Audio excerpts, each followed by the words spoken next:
তোমরা সবাই কেমন আছো? আশা করি তোমরা সবাই খুব ভালো আছো, আর আমরাও খুব ভালো আছি। তো বন্ধুরা, সন্ধ্যা তো হয়েই গেছে, আর তোমরা তো জানোই সন্ধ্যাবেলা কিছু খেতে মন চায়। তো তোমার দাদাভাইকে পাঠিয়েছিলাম একটু কিছু আনতে, যে কিছু নিয়ে আসো, একটু কিছু খাই সন্ধ্যাবেলা। তো তোমার দাদাভাই গেছিলো একটু খাবার আনতে, তো তোমার দাদাভাই একটু নিয়ে এসছে। তো চলো বন্ধুরা, ঘুমিটা খেয়ে দেখি কেমন লাগে। ঠিক আছে, নিচে ফেলো না। ফেলে কি করছি? চলো চলো চলো, আমি নিজে এখন পয়সা দেবো। আমি এটা দিতে পারবো না। তো বন্ধুরা, আজকে এটা খেয়ে দেখি কিরকম টেস্ট, কি বৃত্তান্ত সব তোমাদের সাথে শেয়ার করছি।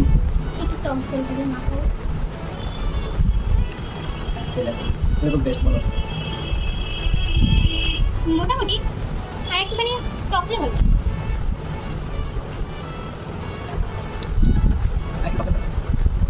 মুখে একটু টক না হলে ভালো।